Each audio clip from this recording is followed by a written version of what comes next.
All right, good evening, ladies and gentlemen. If you're in a position where you need to take a seat, feel free to take a seat, stand if you want, but we are going to get started. All right, well, good evening. I'm glad everybody's here. This is a great showing. Always an impressive number. I can't imagine that there's anybody left out in town right now. But as you remember from last year, my name is Scott Sawyer. I'm the project manager for the Army Corps of Engineers on this particular project. We have a lot of people. We have a lot of technical team members. We have the people from Jacobs Engineering here tonight as well. They will be doing the majority of the presentation. And our acting commander, Colonel Malou, is here. Would you like to say something?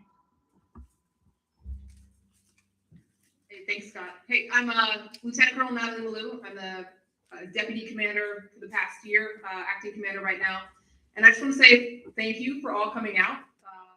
There were a couple people left on the street when we drove through, so I appreciate everyone coming here tonight to talk about something that we take seriously. And you know, my team here from the Corps of Engineers has worked diligently, had numerous engagements. So I'm glad to see follow-up. I'm glad to see tons of people here. There was barely any parking left in the parking lot.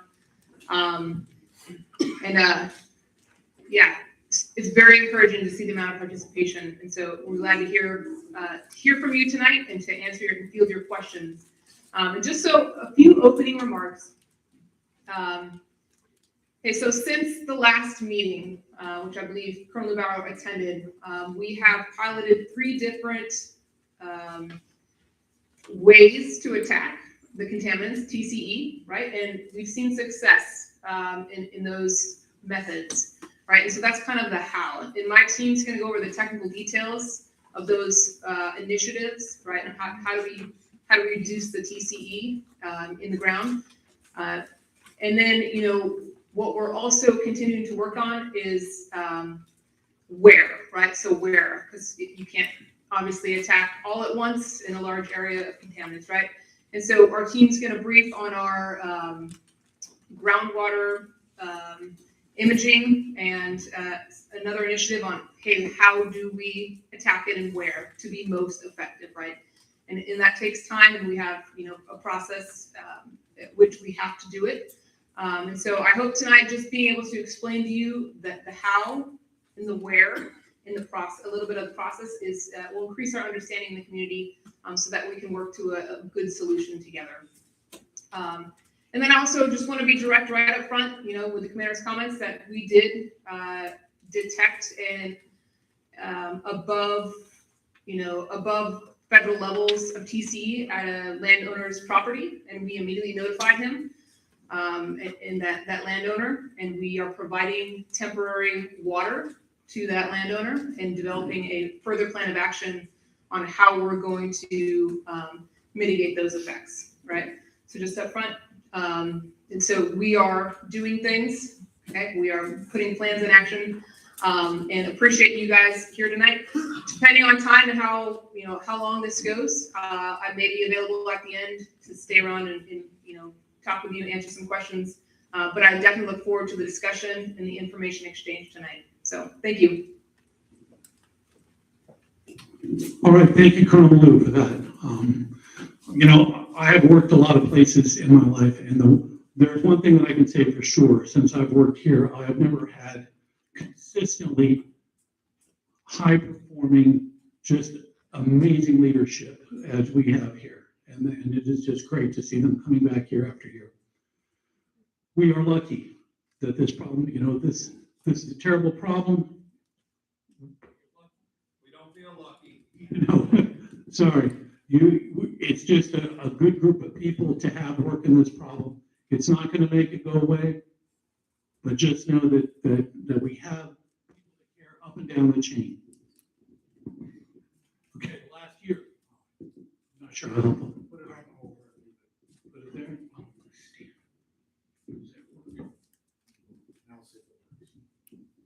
all right. All right. We'll see.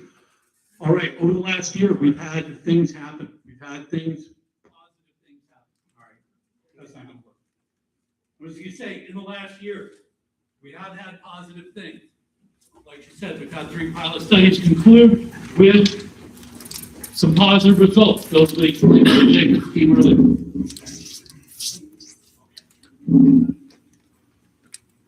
We've got the vapor intrusion study that's about to kick off. We've got people that have volunteered their homes for that. You need to use the mic, or you don't get back to the back. Well, the mic's been pretty spotty, but I'll keep trying.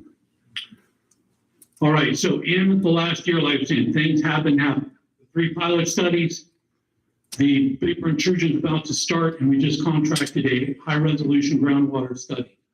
Those things will all be happening fairly soon. We cannot stress enough that we cannot do a lot of these things without rights of entry. If there's an area or there's a home that we need, there's property that we need to do testing or sampling on, we just encourage you to be a part of this. And as a part of this, we encourage you to get your right of entry signed and let us do the work that we need to do.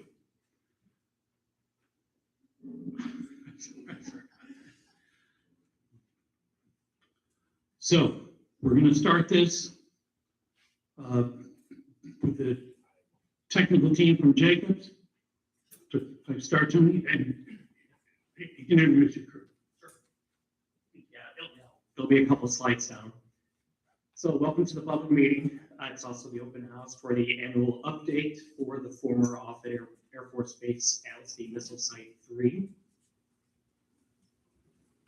Okay, this is some of the items that we'll be discussing.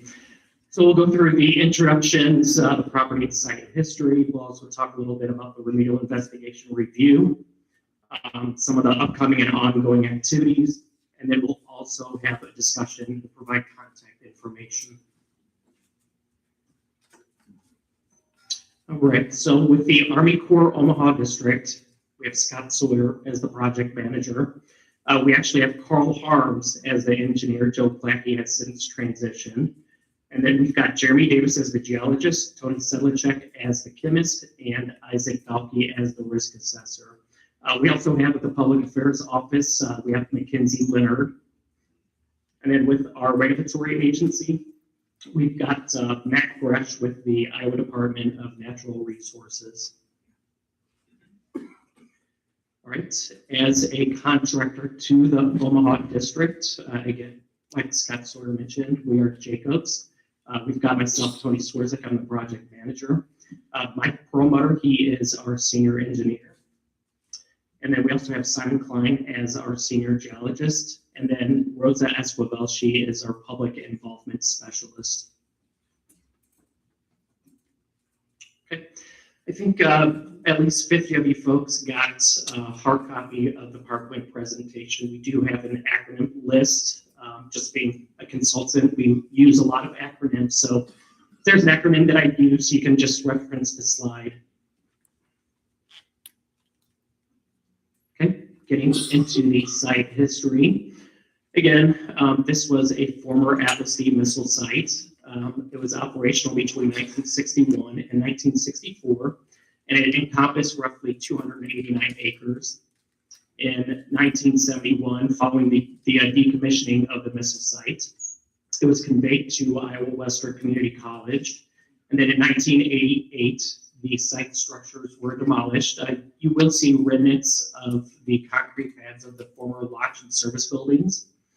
And then in 2006, the property was sold to private investors. And you can see 129 acres were sold as residential lots, and then 160 acres was sold for agricultural purposes. And then you can see we've got essentially a typical construction or layout of one of the launch and service buildings. You can see that the missile actually tilted up. It was not underground. And then a typical Atlas-D missile engine. Okay, continuing with the site history. Again, this is the configuration of the former launch and former missile sites during its operational period. We have 2 launch and service buildings that house the ICBMs, the missiles, on what we call the Eastern Ridge. And then on the Western Ridge, we had another launch and service building. along with the pump house and a power station. Then we had some ancillary buildings throughout the site. These red arrows that you see here, these represent the flame pits for each of the launch and service buildings. So following readiness exercises, the missiles were essentially cleaned out using trichloroethane, or TC, which is chlorinated solvent. And that liquid waste is, even though we don't have any reports or documentation on this, but the liquid waste likely was disposed into the flame pits, and then from the flame pits, it's suspected that the TCE leached from the soil into the groundwater. You can see that essentially the flame pits are located on the west side of launch and service buildings, and we'll get into it in a little bit, but you'll be able to see kind of that when we look at the plumes, that you'll see that that's likely the case where the liquid waste was dumped into the flame pits and discharged to the west.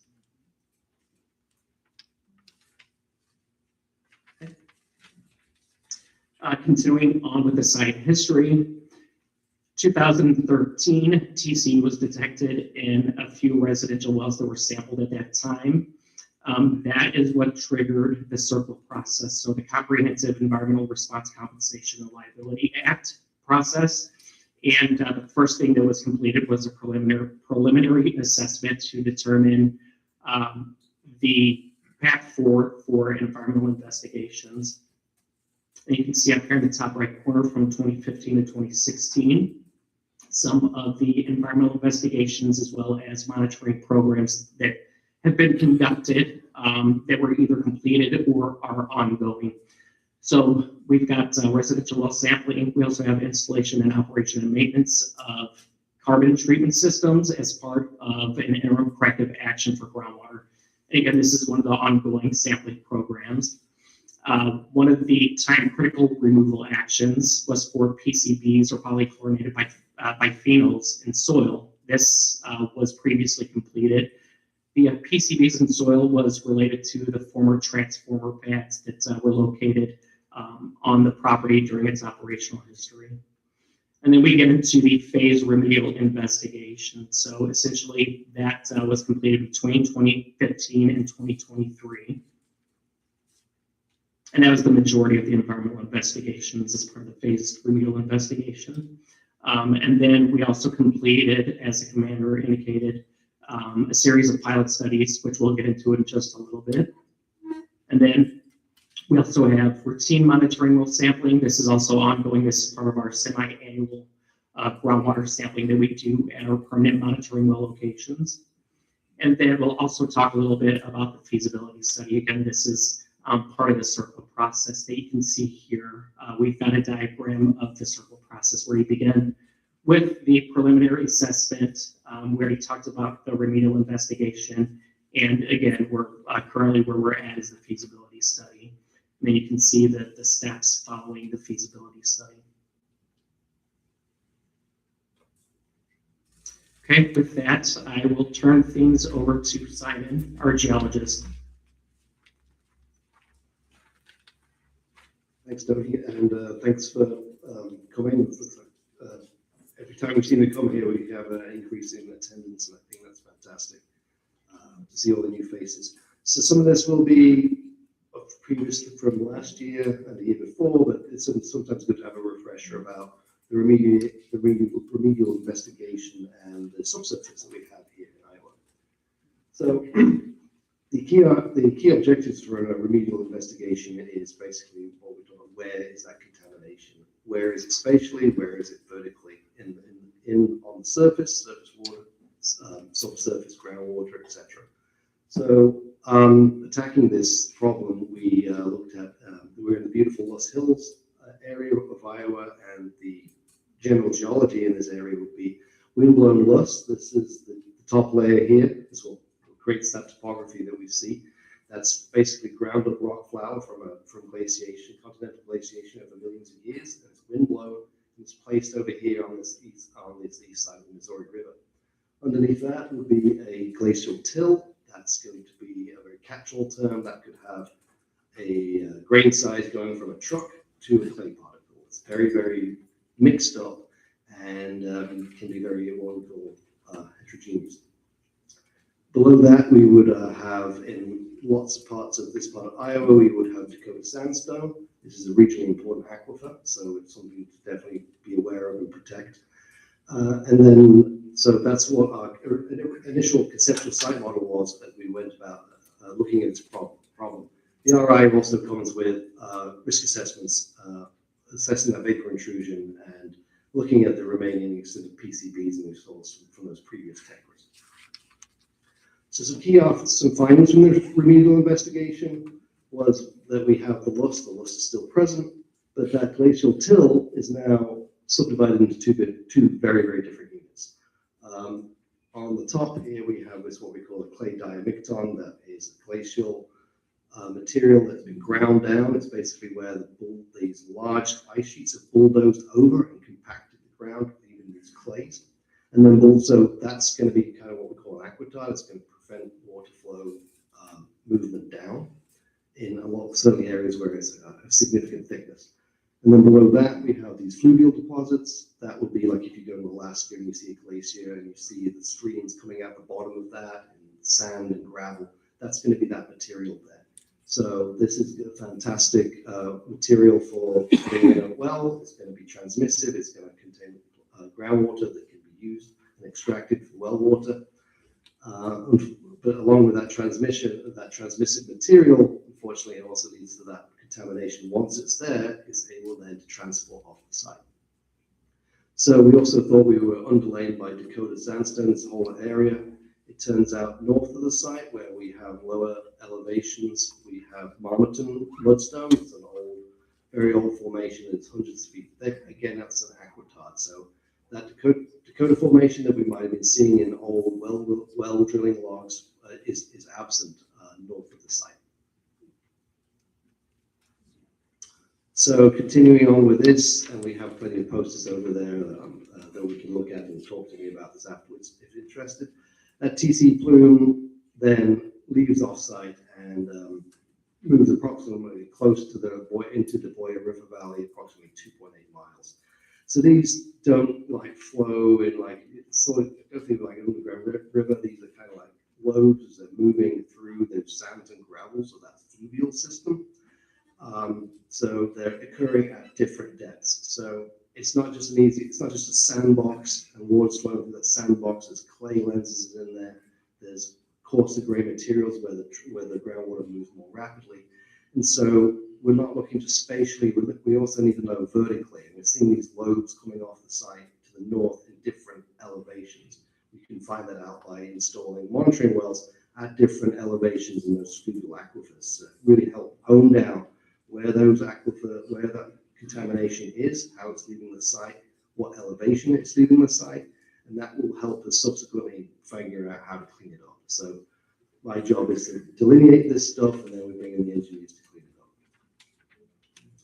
it up. Key findings from the soil. This is, from the TECRA. This is Meriwether Lewis Lane. On top there, this is just south of LSP number 1. They were doing some PCB sampling down there, and so we were sampling there. We did find that one detection above the EP screening levels, but it's currently underneath the road. So while the road is there is no exposure to that. Nothing can get to it. It can't really spread. So currently, there's no further soil investigation needed because it's essentially been delineated, and where we have found the exceedance, it's underneath a road. From the human health risk assessment, we found that we have exceedances in the acceptable risk for current and future residents and shallow groundwater. So that's going to be the groundwater in the loss. And also there's that deeper water bearing, that's shallow intermediate. So that's the shallow zone. The intermediate water bearing zone is going to be those fluvial deposits. So that's where we see our receptors. Potentially future construction workers in the soil, if we're digging near the source areas, as we're going about doing potentially some kind of remediation there might be an exposure there, but it's primarily in the groundwater. Soil vapor, we'll discuss that, Mike will discuss that later on in the talk. And then we also mentioned that soil risk estimates for cattle, beef consumers, that is currently at no further risk. So that's known, except, so along with the human health risk goes the ecological risk assessment. So that'll be for actually not necessarily cattle. Cattle is fitted in another category. It's be like game. This would be, invertebrates in ponds, etc. We're not seeing any, currently not seeing any risk associated with Site 3 here, basically because where the contamination lies, and most of this area is underground that cattle can't really access where the contamination is, and where we do know that we have cattle supply wells, those are currently clean. So currently nothing to worry about on this, but something to monitor potentially in the future. But currently no further assessment is needed. So with that, I'm going to move to Mike. He's going to discuss about the pilot updates, and I'll be back in a little bit.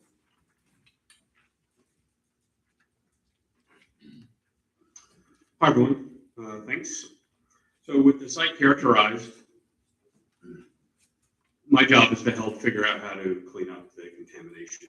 And the way that we start with this, because this is a relatively complex site, is to start with some pilot studies. So we start small and then use that information to develop our full strategy for the site. So as I introduced in previous meetings, we conducted 3 different pilot studies to look at different technologies applied in different parts of the site. You can see on the screen that we targeted 2 of the pilot studies in the greatest concentrations in the loess. And then we did a 3rd pilot study located in the fluvial formation. Pilot studies 1 and 2 both looked at zero valent iron, and I'll explain the chemistry of that in a second, but 2 different application methods. And then the 3rd pilot study used something called bioelectrochemical remediation, which is just using electricity to change the geochemistry of the groundwater, and I'll explain that a little more later. So let's get into pilot study 1. So this is an application where we injected ZVI, zero valent iron, via hydraulic fracturing. The reason why we like zero valent iron at this site is that it slowly rusts in the environment. Once you get into groundwater, it rusts like it just does above ground when it rains.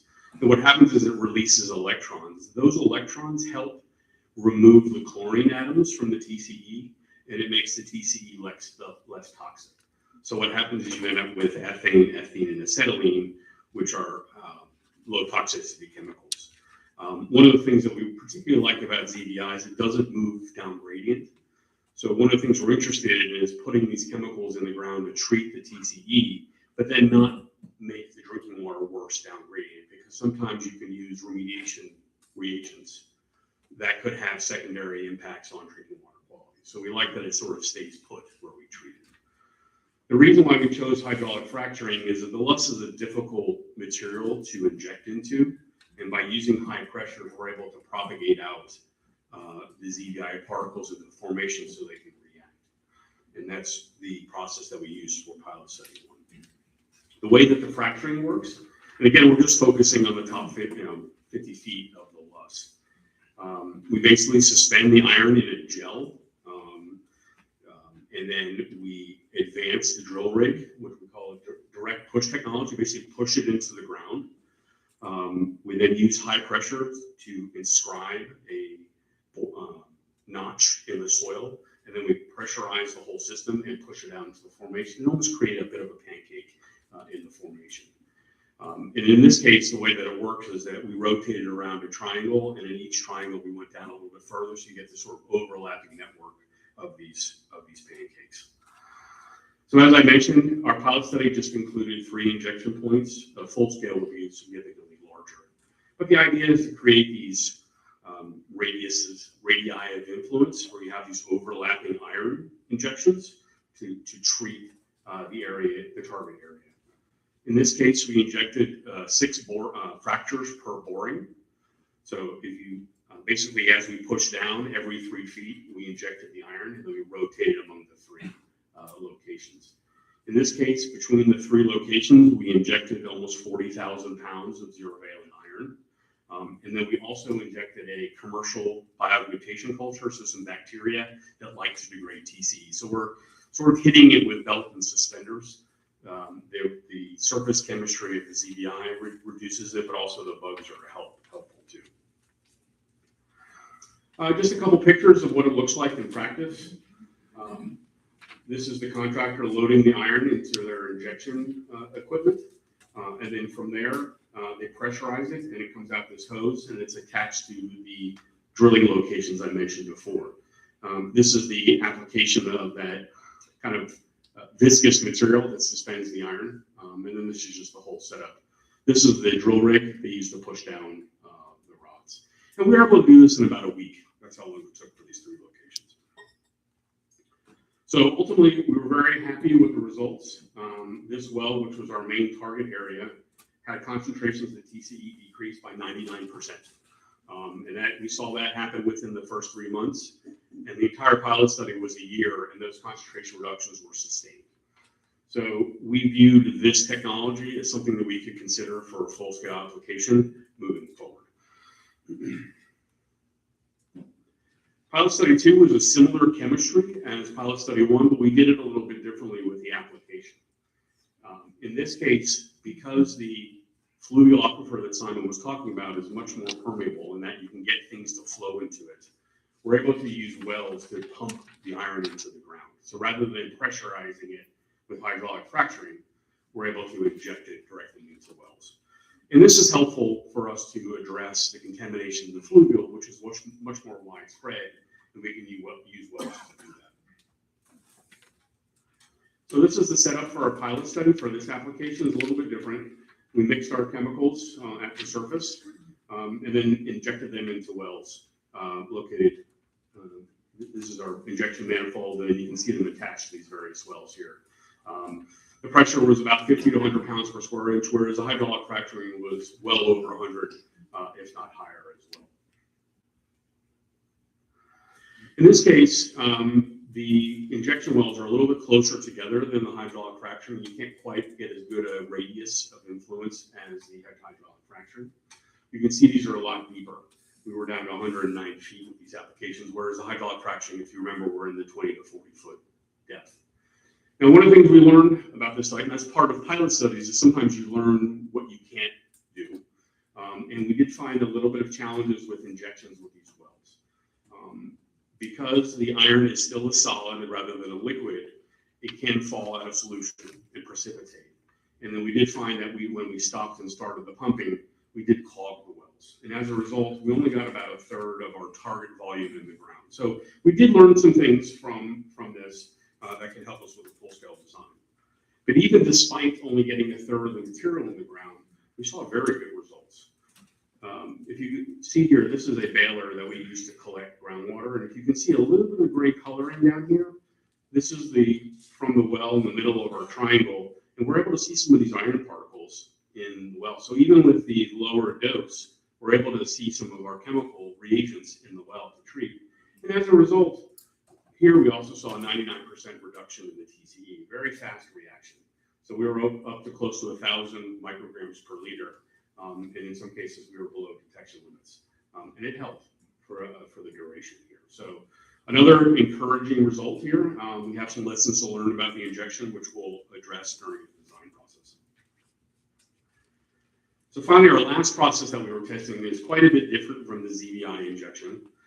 This is an application where we install electrodes in the ground, attach electricity to them, and then we run power between the electrodes. And we're talking about residential power, not a lot. You know, the amount of power it takes to really light up a light bulb. But what happens is that electricity goes through the formation, and it changes the chemistry of the ground surface, and it allows natural processes to treat the TCE.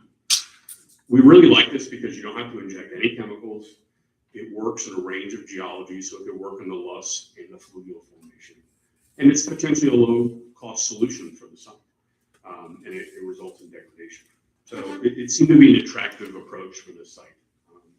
You can see here a fairly small application. We have a triangle of our electrodes. You can see the wires attached to our electrodes. This is one of our electrodes. You just feed it down one of our wells. And this is just our power junction box that we use. 15 to 50 volts, pretty low, just 7.6 amps. And then we periodically switch the direction of the power, because what happens if you leave it in one direction too long, you get some precipitation forming on the electrodes. So we want to make sure that it changes and that doesn't happen. So what we learned with this particular application is a good bit slower than the zero valent iron. The iron worked almost immediately. Here we saw 65% reduction in this particular well. What was interesting that we saw here is that while we saw the TC reduce, and I know it's a little hard to see on this map, but it did reduce by 65%. We did see some of the daughter products increase. So the way the TCE reduces it, as it loses the chlorines, you end up with trichloroethylene and then dichloroethylene and vinyl chloride. You progressively lose the chlorine atoms, and we saw that here. So one of the challenges we have here as part of the full-scale design is how do we predict how long it might take for this technology to actually complete the treatment? We see good evidence of it working, and what our job is to figure out is how long it might take to work. So that's one of the things we have to do as we head into the feasibility study. But just to sum up, we feel like all three of these technologies were effective enough to include in our feasibility study. We like hydraulic fracturing, we like the injection wells with some adjustments into our application, and we're going to graduate them to the feasibility study. We'll look at different types of ways to get those materials into the ground, but again, they are going to be important parts of the way we figure out how to clean the site. And I'll talk a little bit more about the feasibility study coming up. But those are the pilot studies we completed since we last talked, and I think we've got some good information about how to start addressing this fluid. And with that, I'll bring Simon back up here.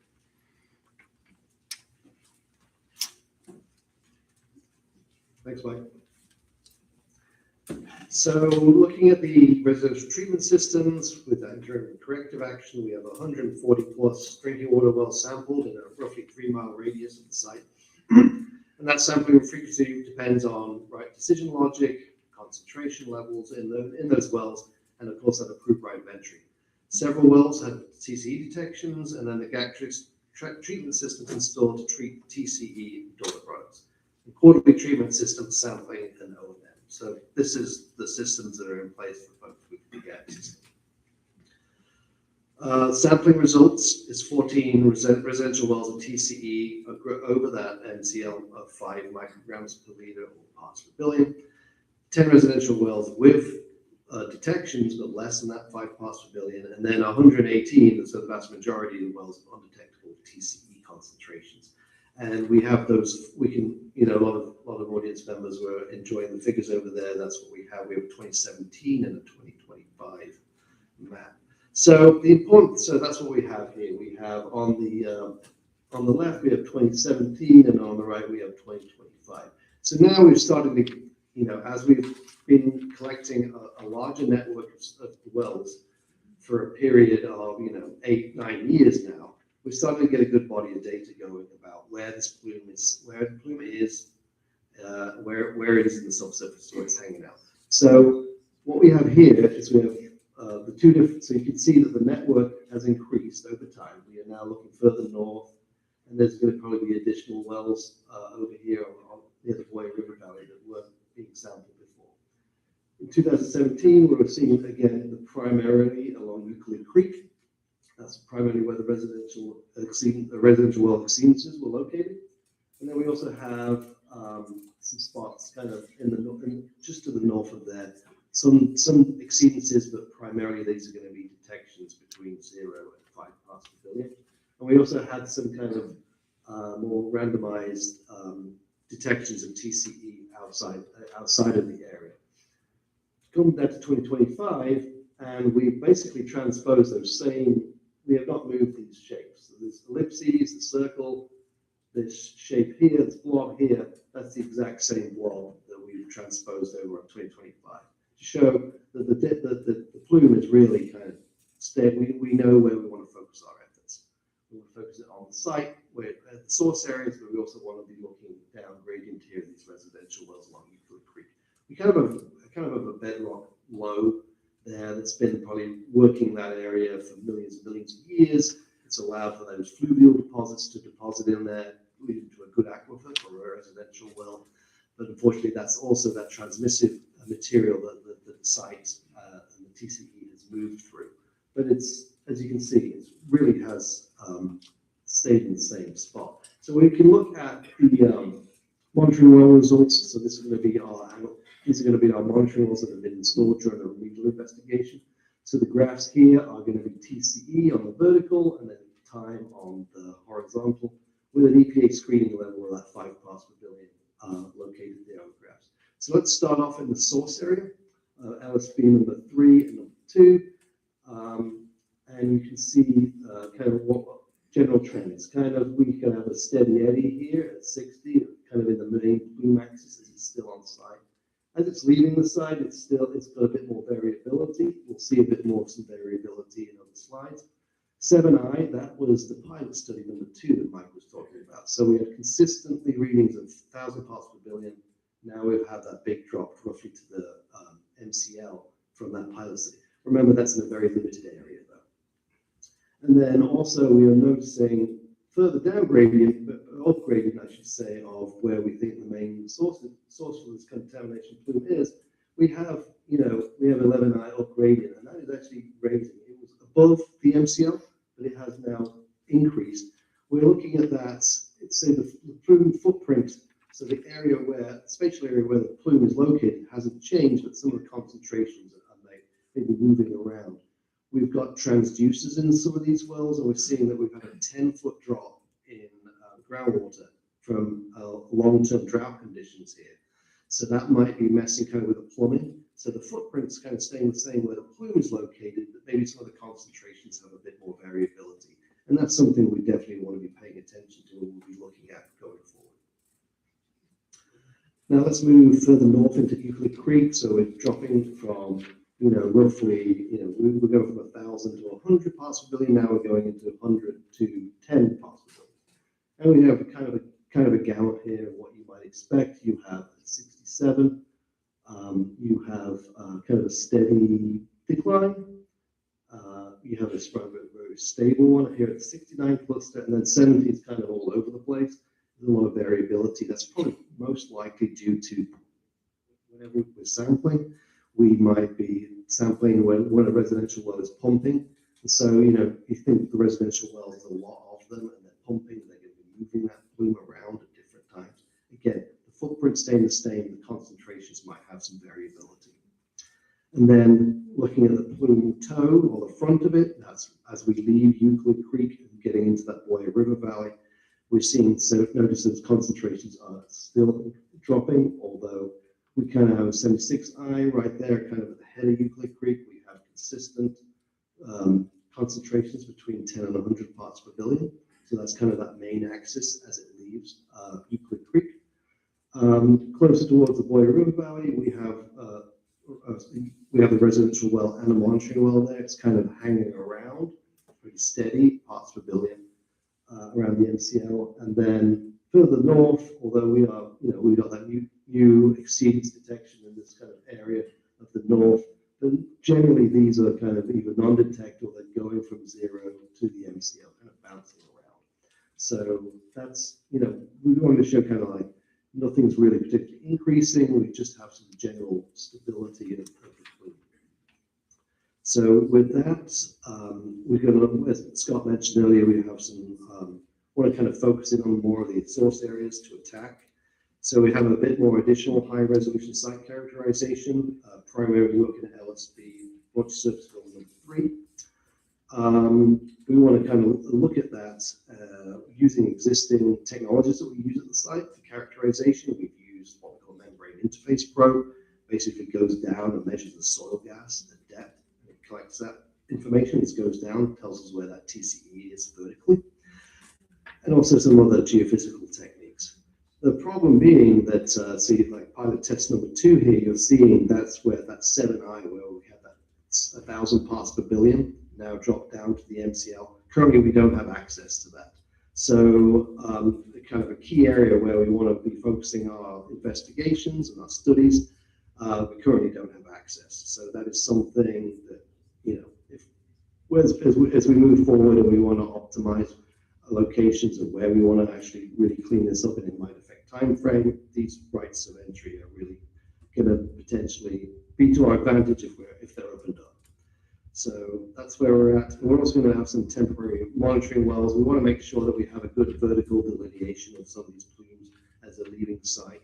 That's going to help tell Mike and the engineers where we want to focus our efforts, where we want to clean it so as these lobes are moving. And so these results will be considered for the Site 3 FS. With that, back to Mike.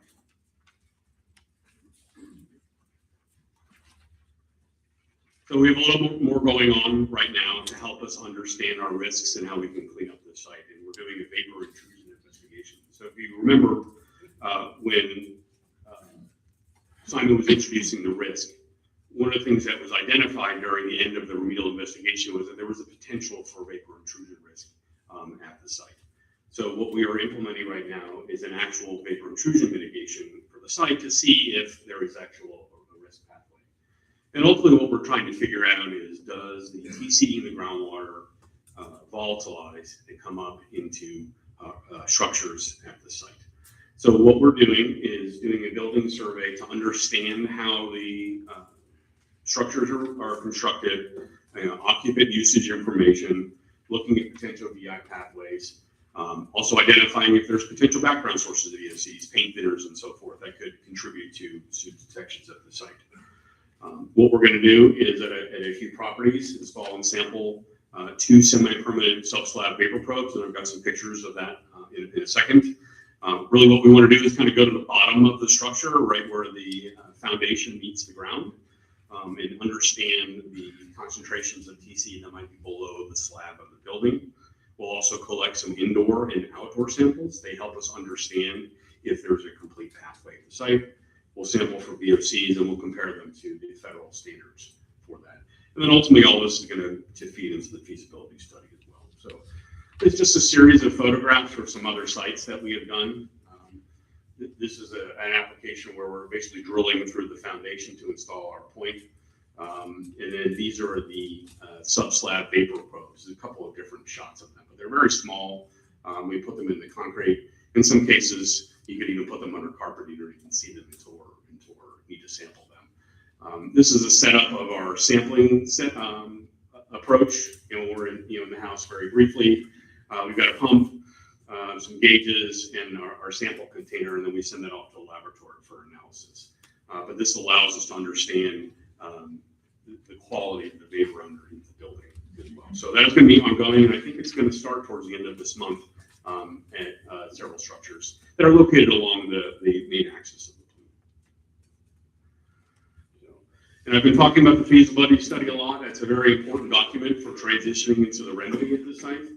So this document is going to integrate all of the pilot study information. It's also going to look at some other technologies that we have not tested that we understand to be effective at this site. We're going to integrate some of the extra work that Simon is doing in the source areas and then the vapor intrusion work. And then also all the RI investigation, the room investigation that we collected over the years is all tied together in this document. And what I do and the rest of the engineering team does is come up with solutions for the site. We come up with a number of alternatives. We look at a number of criteria to help kind of rank them and figure out what makes the most sense, which ones work the best, which ones have the greatest impact on the community. And we look at implementability, how hard is it to build, and then we look at cost too. At that point, we're going to look at for state and community input, so you guys will have an opportunity to weigh in on what we plan to do.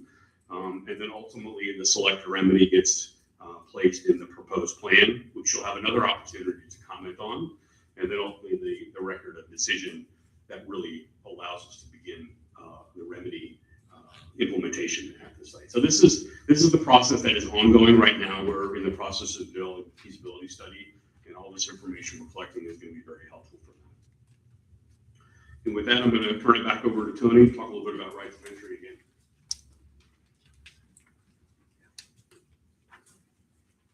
All right. As Scott mentioned, right of entry is critical for us to gain access to the property in order to continue our monitoring program to collect groundwater samples from the permanent monitoring wells, to collect samples from residential wells as well as the GAC treatment systems, also to operate and maintain those systems, and as well as the high-risk site characterization and the vapor intrusion investigation. We essentially need access in order to do those things and then move forward with, if there is a corrective action, then we'll have access to those properties where we can actually remedy the situation. If you haven't already done so, I know, Scott, you've been working with real estate to either renew ROEs that are set to expire or a change of ownership that requires a brand new right of entry. The Army Corps will make contact with with those property owners, just to make sure that we've got everything in order so we can continue the monitoring program and any further investigations, like I said, and in the future corrective actions. Okay, we'll get into the Q&A in just a little bit. If you haven't already grabbed one, we may already be out, but we had a stack of comment cards. If you have any comments, feel free to put those on the card and then drop them off in the box. If you're not comfortable with sharing your comments or questions. Then if you have any specific questions or anything that you'd like to discuss, one-on-one, we can do that over the posters after the presentation. So the resources and the contact information, you can see the information repositories at the Missouri Valley Public Library, right down the street. General inquiries and comments, direct those to Scott Sawyer, the Omaha District Project Manager. And then we also have Matt Gresh's contact information with Iowa Department of Natural Resources. Okay. And this is just reference in case we need to, if we're talking about parts per million regarding TCE.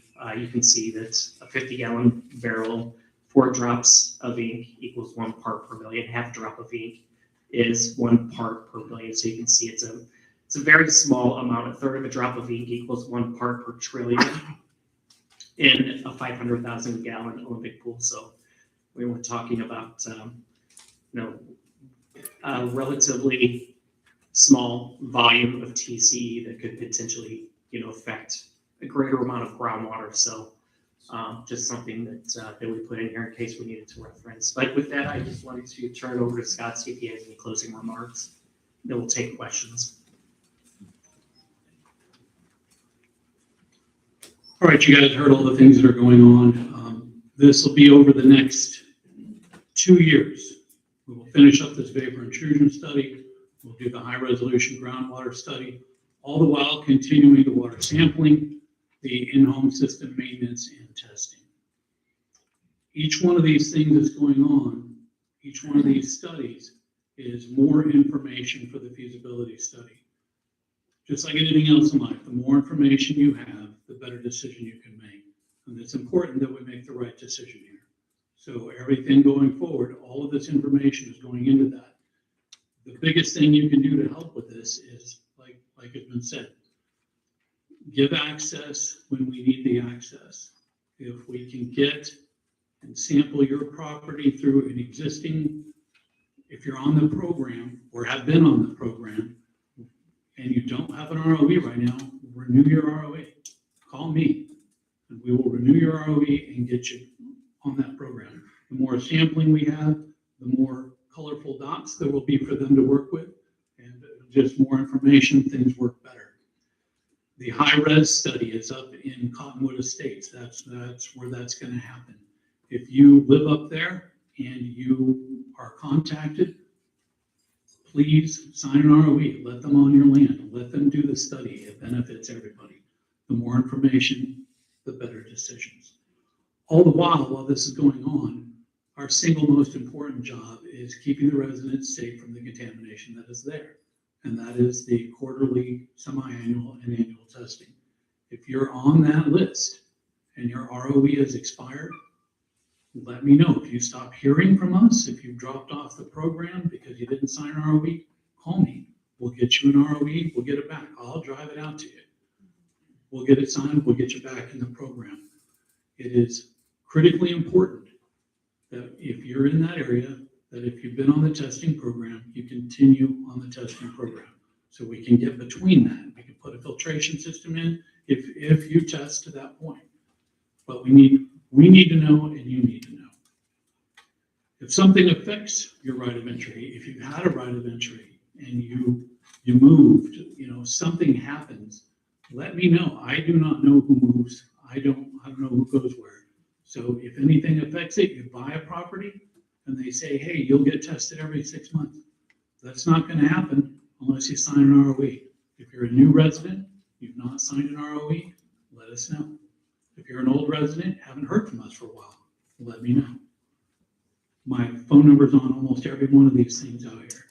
And anybody that's been to these last 2 meetings or been here for the last couple of years will know I will answer my phone and I will do my best for you. Guys have any other comments? All right, then we will open this up for question and answer period. While you're on the topic of ROE, we had a gentleman come to our first county supervisor meetings that said that, he changed the ROE and that there were possibly people in the area that didn't sign the ROE because the ROE was too broad. Can you let the people know that they can possibly change the ROE before they sign it? Well, the experience we have, there's a couple things going on here, and I'll say that the FUDGE program has an ROE that is not supposed to be changed. Is it like just me with this thing? But we do have a version now that it is strictly for groundwater monitoring, well monitoring, and in-home system maintenance and all that. If you have a problem with your ROE, if you're reading your ROE and there's something in there that you don't like, again, give me a call. Let's talk about it. We'll get to the bottom of what you fear from that, and we will do our best to make it work. I can't write a different ROE for every property. It has to be one uniform thing. That's just how the government works, and that's the rules that we have to follow. Okay, so you're saying this 2-year, there's another study that's going on for the next 2 years? Is that kind of what I'm hearing? There will be a series of studies, both the vapor intrusion study and the high resolution groundwater study will probably both take place within the next year. And then, When does the cleanup start? Because the study's been going on for 10 years. At the last couple of these meetings I've been at, this was the hit date of when the cleanup was gonna start. And now you're saying another 2 years of study. well, yeah, it should be another year to year and a half of actual physical things being done. And then at that point, we'll be at the point where the feasibility study gets finalized according to the CERCLA process, which is the federal law we have to follow. We have to finalize this, and then we go into what's called the proposed plan phase, where we actually come up with a plan, we agree on the plan, there'll be a public meeting, there'll be public input on the plan, and that will happen. When that's done, the last phase is there is a decision document where the person responsible will sign that this is what we're gonna do, and at that point, that is usually, that is when the work begins. So yes, there will be. I think you guys are yanking us along because that is what you guys said this meeting was going to be at the last couple of appointments. Is after this 10 years of studying, this was supposed to be the meeting that you had a plan in place and the cleanup was going to start. So I understand that it's taken a long time. Look, there's nothing I can do about that. These are federal laws. We don't have the opportunity to just obligate government money outside of the phase that it is supposed to be obligated in. We don't have an option. We have to finish what we're doing now. there's a law that says that it takes 12 years before you can start putting a plan in place and take action on it. It is unfortunately not that simple. I would love to talk to you offline. When this is over, let's just meet right over here. Sir? When the feasibility, I understand, will start in 2 years. And you go through the feasibility, and then you come up with some recommendations. Any idea at all, surely you have some idea when the feasibility study may be done, and when some remediation may become outside. Yes, the feasibility study will be done inside of 2 years. That'll be finished and signed. After that is when we have the proposed plan. That'll be before August 2028, yes. Then, when, again, that's the question everybody has. When will some remediation alternatives be put out? Well, that is when we'll have the opportunity. When that report is signed and we move on to the proposed plan, which is a relatively short cycle, then on to the decision document, which is just, again, that's just months. And then that's when that moment begins. Scott, can I get you to go back to the slides of the 2017 and the 2025 map?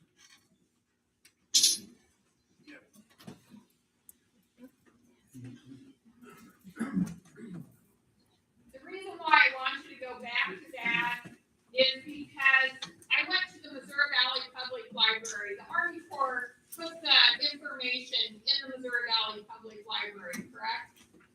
Is that correct? That is correct. Okay, and then, here's some wells, this happens to be 4 wells that have been charted, from August 2024 to June 2025. Within, it says vicinity, within, where Cottonwood Hills is. And, I'll just give you the first well, and I'm just gonna give the June 2025, amount. So according to the information you guys have in the public library, the highlighted values exceeded the maximum contaminant levels. So there's 4 wells inside the former Site 3 property boundary that, according to your own information, I believe should be red wells, and I'm seeing all green. So well number 083-MW-835 on June 2025, you had 13,000 micrograms per liter, which is essentially 13 parts per billion, if I did the math correctly. Is that correct? This is your information at the public library. Yes. Yeah, if I can chime in. So that's 13 ppbs. I don't see any red dot inside of the former Site 3 property boundary. I'm confused why you're only showing green dots when your information at the library very clearly shows some of these should be red dots. Well number 083-MW-885 had 13,000 micrograms per liter, which should, if I did the math, 13 parts per billion, and you have it highlighted in your diagram, and the highlighted values exceed the maximum contaminant level. Well number 083-MW-845, June 20, 2025, 12,000 micrograms per liter. And well number 083-MW-465, June 2025, 17,000 micrograms per liter. All 4 wells you have highlighted values exceeded the maximum contaminant level. So did you run tests and remove all of the TC out of those 4 wells, or is it human error? There are no red dots within the Sure. So- former Site 3 property boundary. Yeah, so what we're looking at, these are actual residential wells, so these are drinking water wells, not monitoring wells. Okay, so the monitoring wells, there are red wells that you're monitoring within the missile site. Yeah, so the wells that you had referenced, they're actually pilot study wells. Okay. Yeah, so That's very confusing to all of us. 'Cause Sure. We're seeing all green dots, and we're making life choices on those little dots.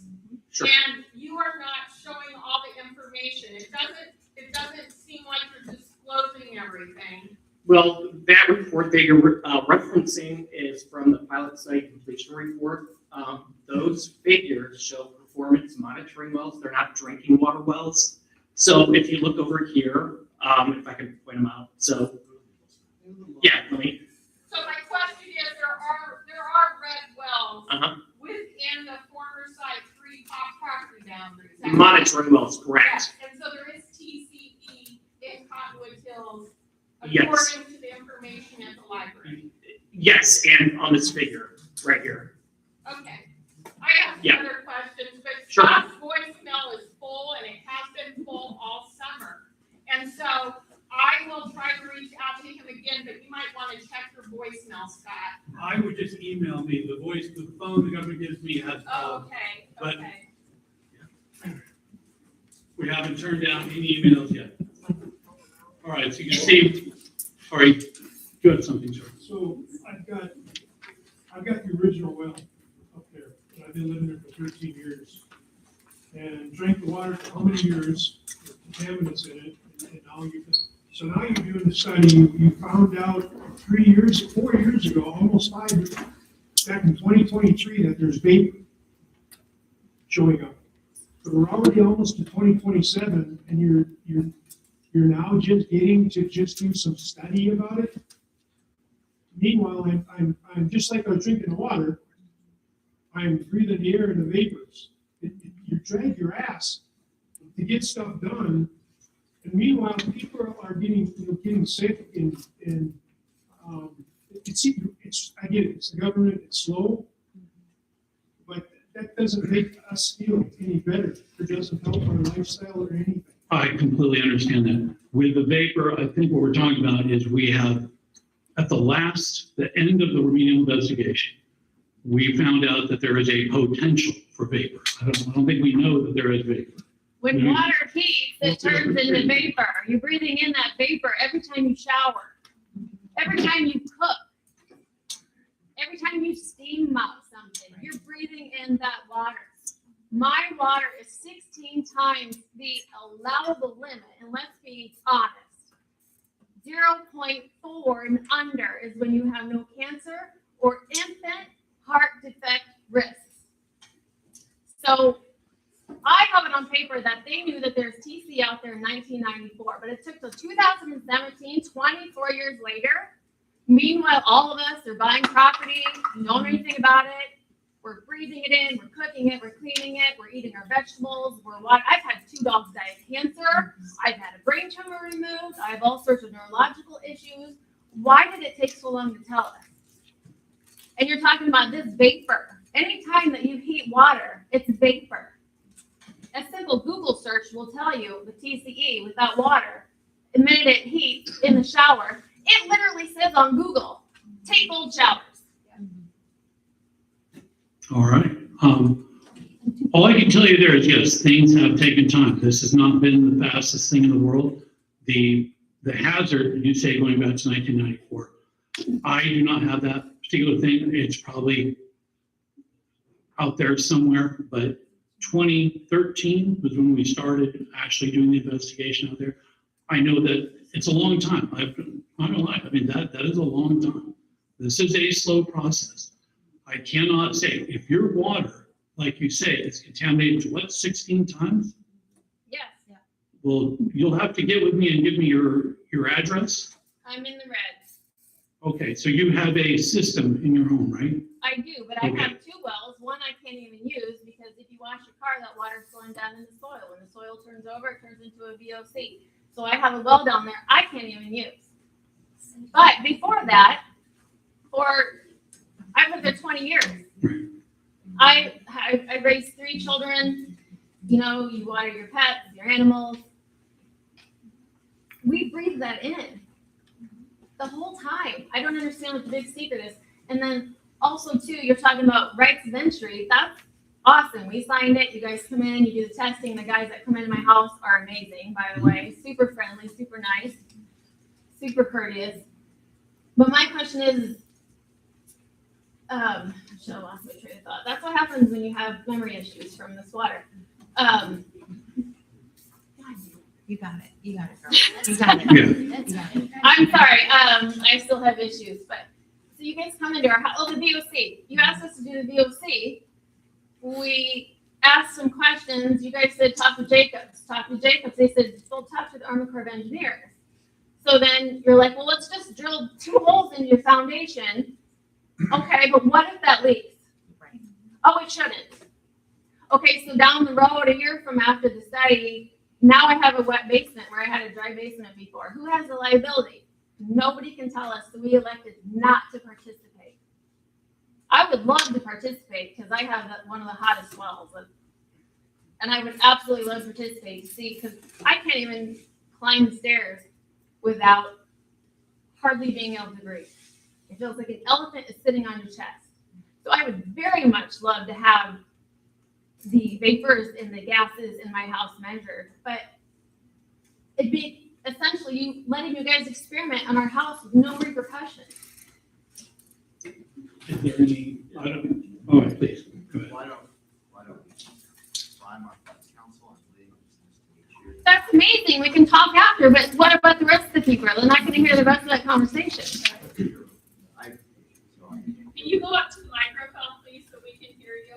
All right. I'm sorry, I don't mean to yell. I'm just very passionate. I've done a ton of research. I don't know, I urge everyone to do some research. For instance, the percentages, if you have been exposed to TCE, 67% more chance of Parkinson's. Right. I mean, there's all sorts of stuff. The people who are at Camp Lejeune, which is the same chemical, 30 days, some people are there 30 days, and then 2 decades later, they have all these cancers that they can literally prove was from being stationed at Camp Lejeune. So in 1982 is when they determined that the TCE was there. You do research on the one over by Des Moines, there's just a couple in Nebraska. They've known about it since the 80s and 90s. So wouldn't it make sense if the same degreaser was used at those Army bases or military bases? Why would they not check all of them? Why did it take a person testing their own home to bring this to light? That's a totally valid question. I answered the first one about the contractual liability thing. Yeah, sorry. That's okay. You're allowed to speak truth to power. That's why we're here. So I apologize. I speak pretty softly. It's been a problem my entire life. I don't. I respect that. You're better than me. When it comes to what you're talking about, I can't give legal advice to the entire room. I can only give it to the agency. What I can say is that those are legitimate questions, and the Army Corps can help you with that. The choice to allow us into your home to do a study is a personal choice. We would love for you to say yes, but if you have concerns, that's exactly what we're here for. Now, I will say that I'm standing before you today. I likely am going to have another attorney with me in the future. I have another role to take, but I care a lot about y'all. We all do. If you have a concern like that, that's exactly why I would really suggest you get in touch with Scott. One of the reasons I can't give a suggestion to everybody in the room is because everyone's situation is different. And also everyone's house is different, the location is different. And in some cases, the advice that I can give about talking to the PM and what you're saying, I can give my advice to the PM so he can talk with you. I can't necessarily give it directly to you because I'm just not empowered that way. But we can work within the limits that we have to get you the answers that you need. So again, I'm sorry for talking softly. And I don't mean to yell at you guys. It's not your problem. You didn't put the TCE there. You're trying to help us. I get that. You're allowed to speak up. It's okay. It's, you know, how many umpteen years of this? Look, this is not something that I'm trying to explain away. I'm not trying to hide anything. Anybody that's talked to me knows I will tell you the truth as best I know it. I cannot tell you that what was done in the past is right and that everything up till now has just been perfect. That would be ridiculous. That is not the truth. It has taken a long time. The problem I face right now is to get money to do something. I have to be in the correct phase of a process. And right now, the phase I'm in does not allow me to go around and start, or me, not just me, does not allow the Corps of Engineers to go around and start trying to fix things. Before the government will give us money, they need to know we have all the information. We have a plan that makes sense, a plan that's signed off by all the smart people. And at that point, and the community has a chance to speak on that plan. It is not quick. I know it's not quick, and it's not going to make anybody happy. I'm not expecting this to make people happy. We're telling you what's going on. We're telling you where we're going next. We're telling you the things we're trying to do. In your particular situation, if you have a filtration system and you are worried about, if you get the results from that filtration system and it shows anything at all, we'll tweak that. I mean, that can be fixed, but that is not the point. The point is that filtration system is supposed to keep you 100% away from that water. So do you mean 100% under the 5? Well, Because the, every result that's come back has been higher than 0 after the effluent. It's not 0. From the effluent, it should be 0. It's not. It's never been. I have her test results with me tonight. It's Never been. her table. There, it's not 0. After it goes through the filtration system, her test results are not 0. well, those we'd like to see because those can sometimes be hard to read. So let's make sure we're seeing them. Looking at Yeah. because I- If you have that, when we're done here, just bring it up to this table, okay? All right. Sir. Where are we at with the RAD process? Okay, great question. The RAB is, as you know, we have a new commander, Colonel Saul. The RAB is his discretion. It is up to him to make that decision. So when he gets back, he just took over and he is currently not here. So when he gets back, that's going to be one of the first things we're going to talk to him about. And we're going to get a decision on that and we will let you know. So why didn't the previous commander establish the RAD? Because I have seen the application submitted by previous individuals. This has been going on for quite some time. And it seems like the commanders rotate out about every 3 years and then the whole process starts all over. Well, this RAB, this last request has been within the last, say, 4 months, 5 months. And the outgoing commander was, I think, wise enough to not saddle the incoming commander with something something he decided on his way out the door to throw on this new commander. That's just not how they treat each other. So this new commander will have the opportunity to read the information, to get briefed on the information, and will have the opportunity to make that decision. Well, that's understandable, but this RAD process was started previously under other commanders. And again, it seems like every 3 years, you folks rotate out to your next duty station, and we start all over again. So, while I understand the professional courtesy, this RAD is not brand new, and it predates the last 4 months. Okay, I personally, in the 3 years I've been a part of this project, I have not seen an application for a RAB. Of course, there's been RAB talk, and that's fine. I have applications at home, Scott, that I can send you that have been filled out. They date back quite a ways from different individuals who have filled out RAD applications multiple times, and I see a few heads nodding in here. So I know they have filled out applications themselves. Okay, I mean, you have gone through the process this time. You have had the meeting, you have presented the information to us, and we have taken it up. That, as far as I know, since I've been here, that's the first time that process has occurred, and we are taking it seriously, and it is going to the commander. And there's literally nothing else I can do with that one. I mean, okay. I filled out a RAD application years ago. I've never came with it. I've done it online and filled it out. Well, there are requirements for it, and she did go through and get the book. We actually gave her the book of how to do it. And And- it's gone out to Yeah. affected people. Right. There's also a copy of the RAD handbook I brought to the Third Valley Public Library. And quite a few individuals in this room have a copy of it. If you don't have a copy of it, you can reach out to me and I'll email you the PDF that Scott Sawyer sent me. Yeah, so anything from the past, I cannot speak to things that happened before I got here, but she has followed, she got the rules, has followed the handbook, and we are doing the best we can with that to make it work. Sir, That e-redox method that where you were penetrating ground using electrodes, there's no injectables with that method, you're digging a well, right, or 15-foot perimeter, 15-foot triangle, everybody's on a triangle. Seems pretty tiny. Is there a way to speed this up, assuming that's a viable path forward? You got a stable plume footprint.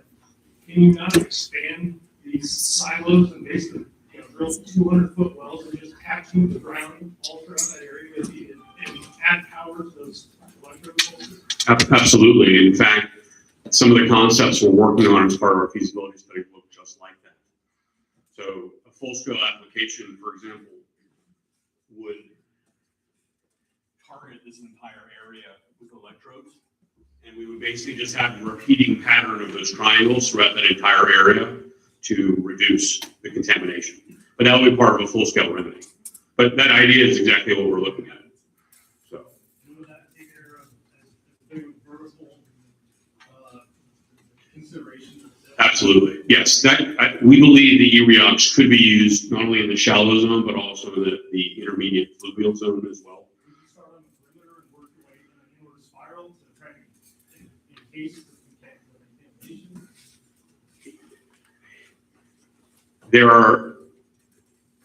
One of the things we do as part of the feasibility study is look at different alternatives.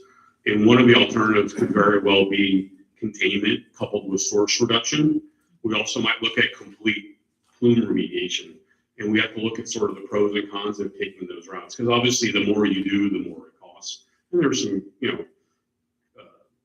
things to consider as far as that. But those are the exact things that we're looking at right now and trying to develop conceptual plans and coming up with costs for that. So you're right on the money with that.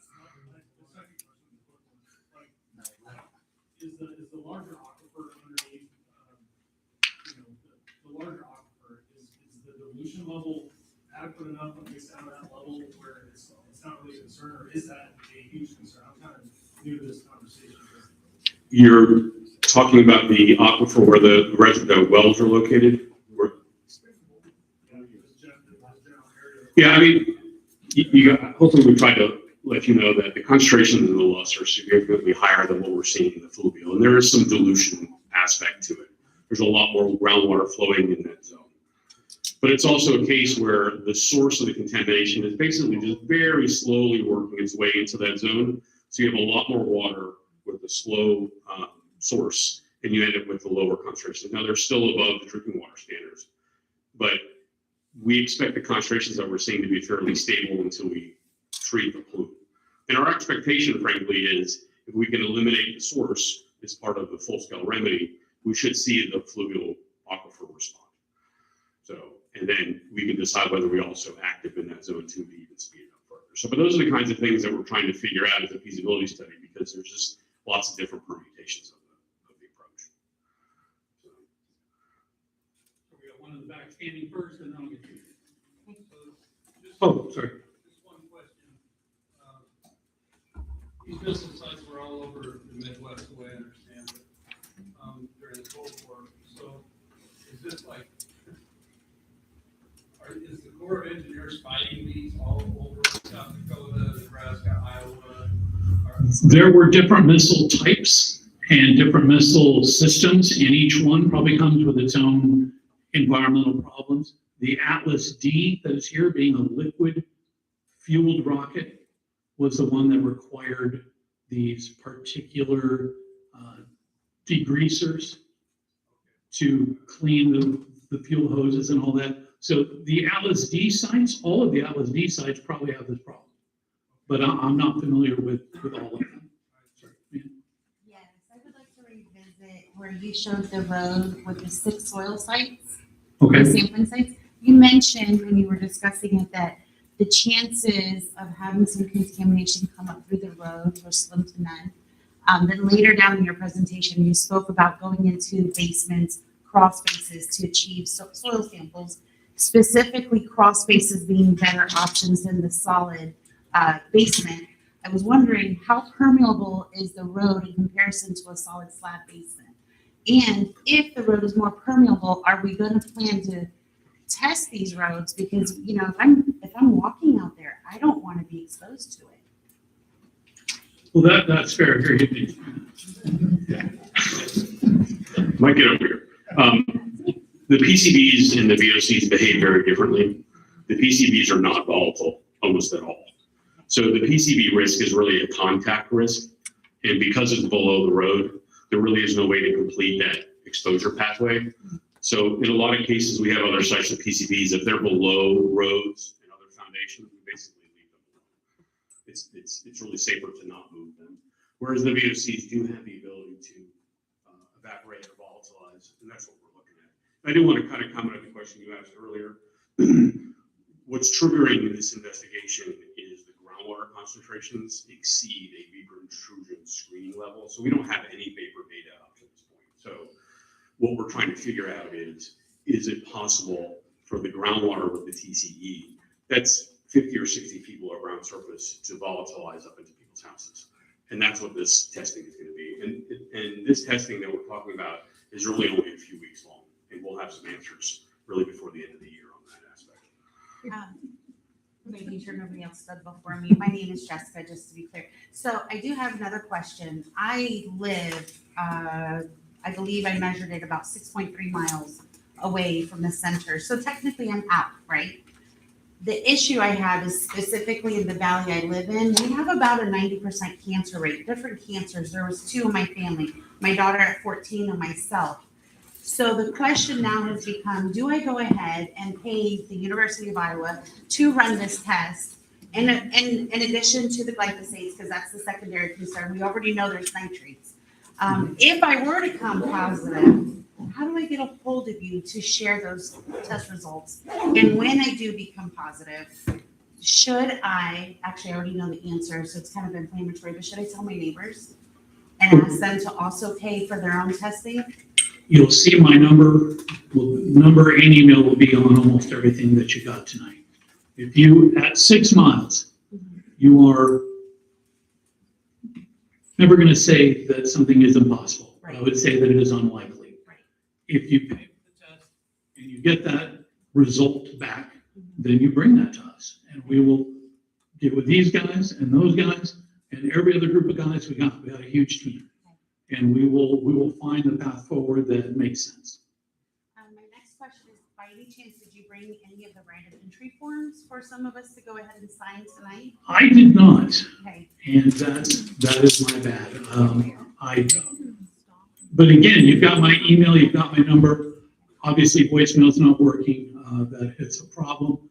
But if you email me and you want a right of entry, we will get it for you. Okay. So that is not a problem. Sir? Oh, no.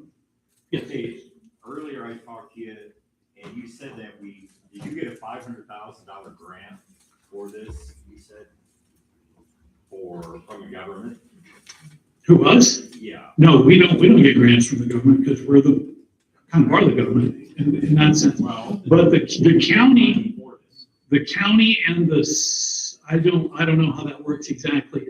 There was a grant given, I heard from the county to test certain homes, but that may not be for everything. I'm not sure what the parameters are on that. We do get money for all the testing, and we hope, Matt Gresh in the back waving from. I was just going to clarify, so the DNR gives each county about $50,000 a year for private well testing, so I think that's probably what you're referring to. They don't test for TCE, they test nitrates and it has nothing to do with TCE. Nothing. Or any other chemicals that they're talking about.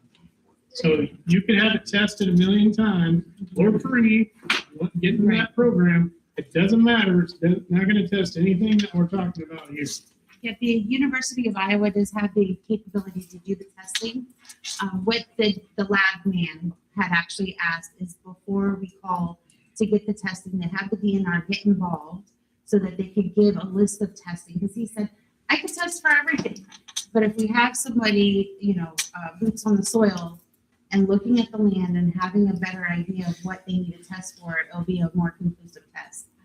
Matt from the DNR just made a statement about the free testing. Matt, can you repeat that, please? Yeah, so each county gets a certain amount of money every year for private well testing that generally covers bacteria and nitrates. If you want something else, you can ask the county sanitarian for that test, and then they can get it approved from the DNR. We do it for 2 times a year.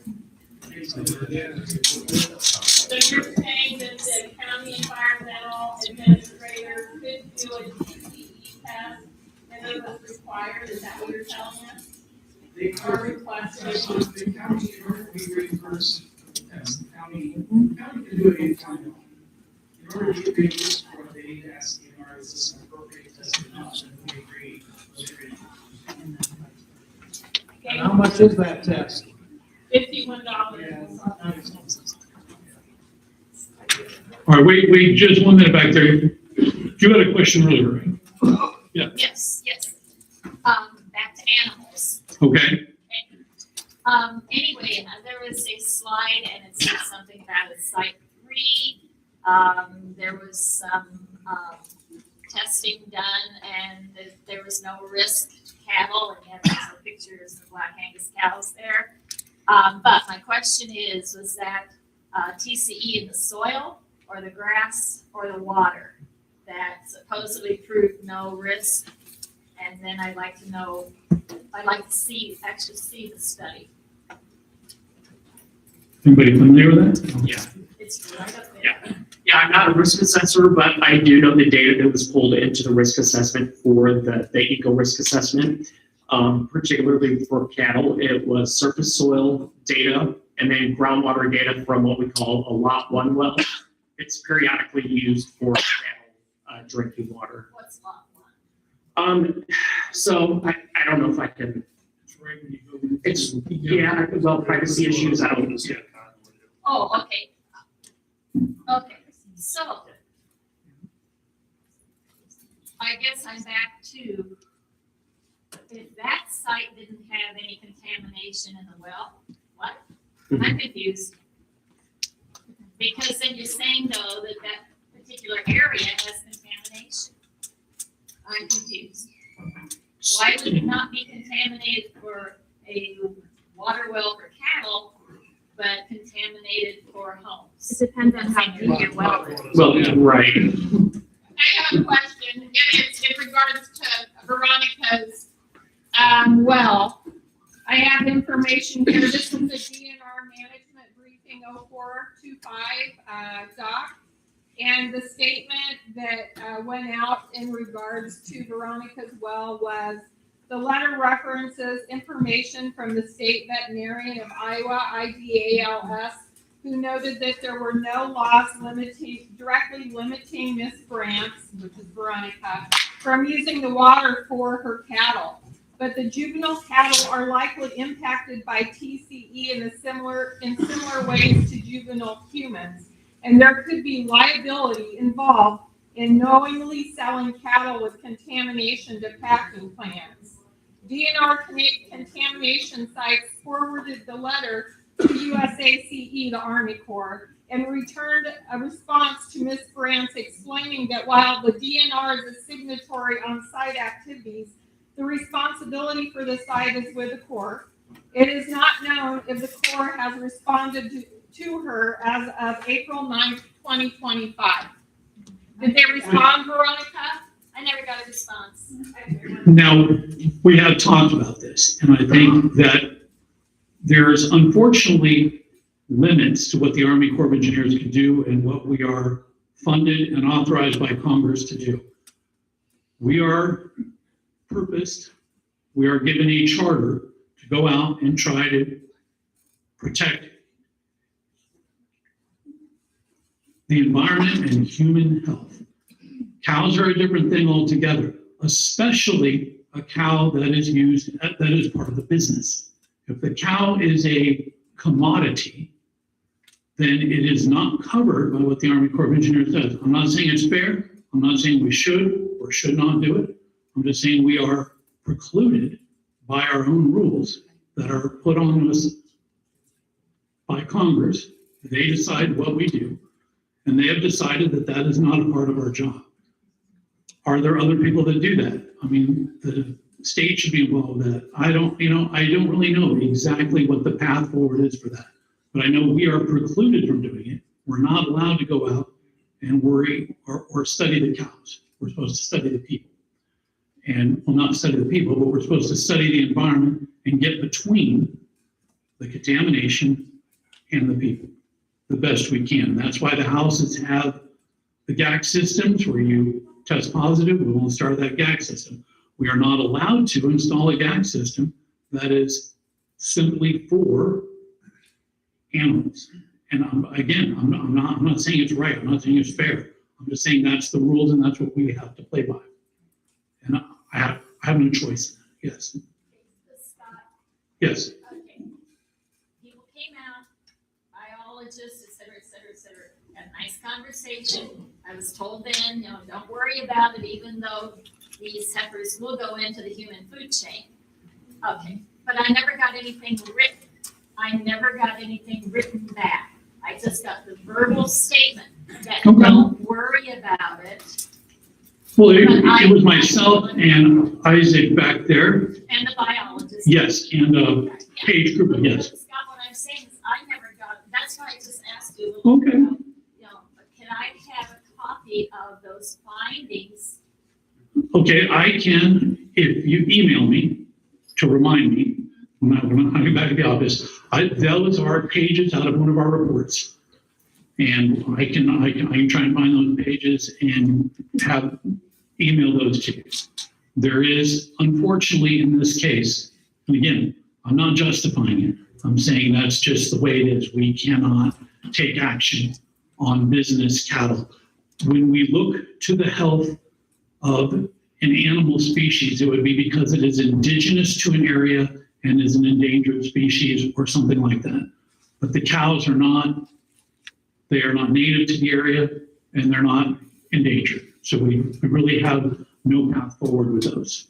And it is unfortunate, but it is. The GAC system that you speak about. Yes. Say I want to install it today.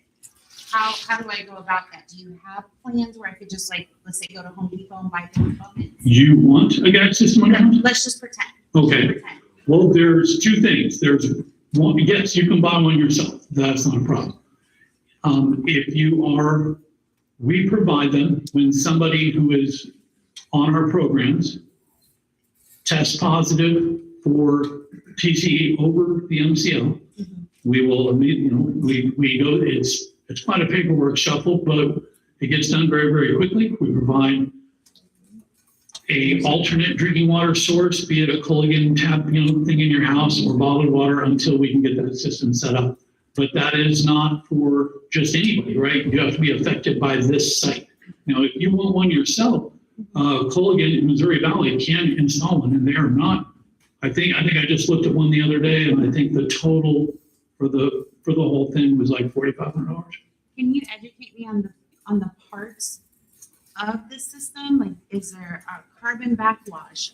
How many filtrations are there? Is it considered reverse There's osmosis? plenty of different kinds of systems. If you're talking about the ones we install, Yes. Are you allowed to tell me the components of it? there's a picture. Yes, there is a beautiful picture. I just can't read the words.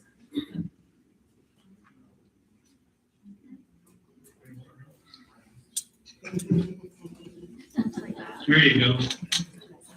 Anybody want to guide the back when you talk about this? So, okay, back to what, back up to the audit. So, who's making these rules and these, timelines, like, is this, what's the change demand, like, is this coming right from House Oversight Committee, or like, what level do people contact or start knocking on doors? Hey, sir, Lee again, it's nice to meet you. So I'm our FUD's counsel, and what I can tell you is that what Scott's referencing is CERCLA, the team talked about it. CERCLA is a law passed by Congress in the 1980s. Congress decided that they didn't do a great job with it the first time, so they amended it, reauthorized it in 86, and that's where our program comes from. Some of the reasons why y'all are talking about, hey, we thought that we knew about this material here, it was in the 80s, what the heck? Our program didn't exist until October 17th, 86. And we've been playing catch up ever since. In terms of who makes the rules, Congress does. I will say that Scott is right. Normally I don't talk about this, but it's true. When Congress makes a policy call, our job at the execution level is to execute. And we follow that rule because that's what the democratic process did. If you are unhappy with it, First Amendment guarantees you the ability to seek redress, and I will never tell you not to. What I will tell you is that you are more than allowed to give it to Scott all night long, but his answer on this is going to end up remaining the same because Congress made a call as to other parts of the executive branch. We have to fall in line. I will also say about Ms. Frana, I actually got given it over the cattle part, and I'll be very honest with you that policy calls that we don't get to make are still policy calls we have to execute. Right, is it House like Oversight Committee, or they would be the ones that would grant like, an an exception to the timeline or something, or they would be the ones that would push it through.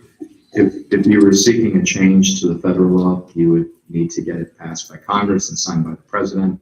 And the best place to start is to talk with your local representatives. Which we have done. I contacted Randy Feaster's office. He got all excited about it. And then when I got contacted again by his office, his representative said, we talked to the Corps and they said not to worry about it. It was being taken care of. I also went to Congress, or to the two senators' offices, spoke with individuals, and never got an answer back. Nothing. Zero.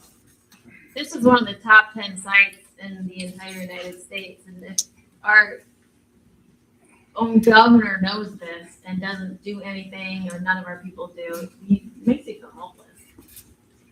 Because, right, it's the top 10. Yeah, and I absolutely feel that too, because trust me, we're in a similar boat, right? Do you think I want to stand here and say I can't do that, I can't do that? That is not my desire at all. I would love to help everybody and get everything done, but I am constrained by the laws that exist. And the laws that exist are there because the people we put there make the laws. So all I can tell you is, right now, you can notice in this state, groundwater contamination becoming an issue in this election. And so, you know, it's gaining attention, and hopefully that will spill over up into the federal halls and things will change, but I cannot make them change. I only wish I could. This is not, I know it looks like I'm having a great time, but this is really not fun for me. So we are doing the best we can with the rules we have. I apologize that it's not what you want. It's not at the speed you'd like to see it. It's just not going to be, because I can't change the rules. We cannot change the rules. Yes.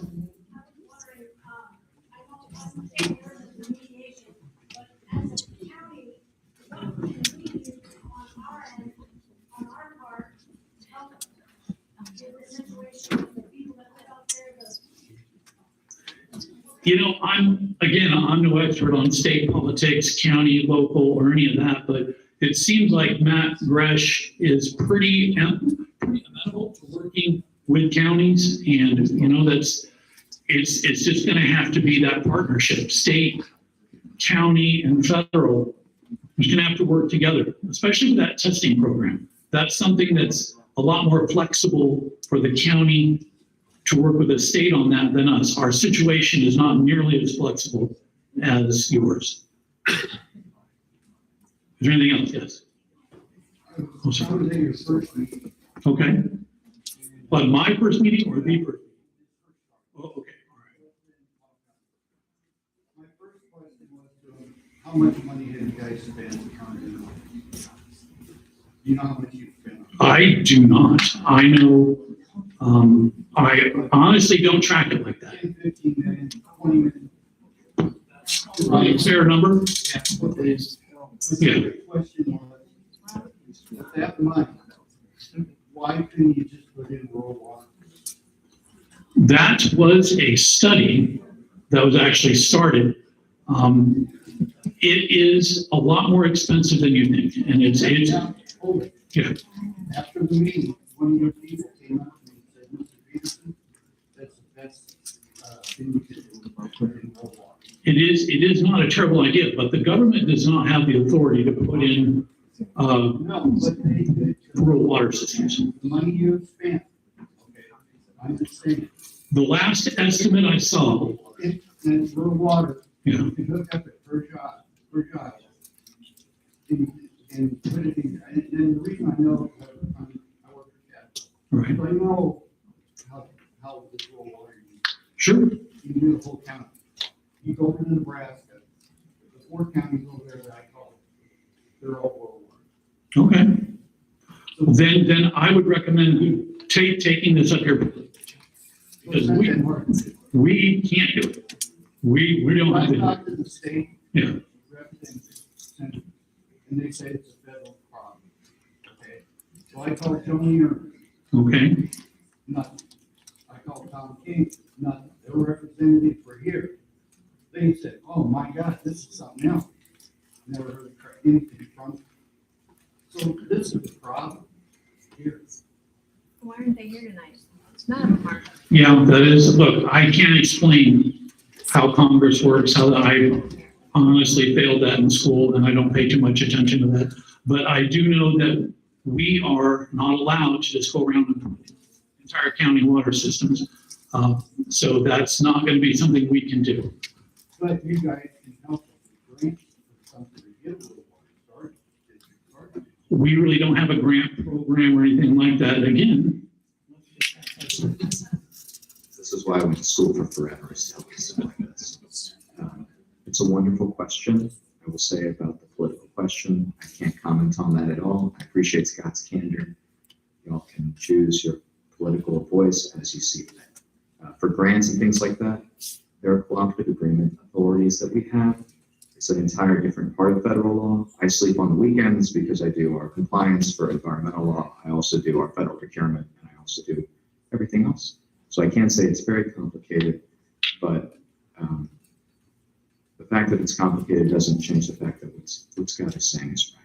So our program for formerly used defense sites generally doesn't do grants to local groups or local governments for that purpose. There may be other agencies that do. It just isn't our agency or this program. What would you do if you lived in this neighborhood? I bet you'd be a whole different story. I actually do live in an area that was a Superfund site. But I will say I'm more than happy to talk with you about that off the mic. Can you estimate for us how much over the last 10 years this has cost? I cannot estimate because I could be wildly wrong because I've only been on this 3 years. What happened the 7 years before that, I can't tell you. And when I came into this, the contract was already going, so I didn't really pay attention to that. It's not a trivial number, that I know, but I could not tell you what it was. Okay. I mean, sorry, it would, if I knew, I would surely tell you. Is there any other, okay, it's been over a few minutes.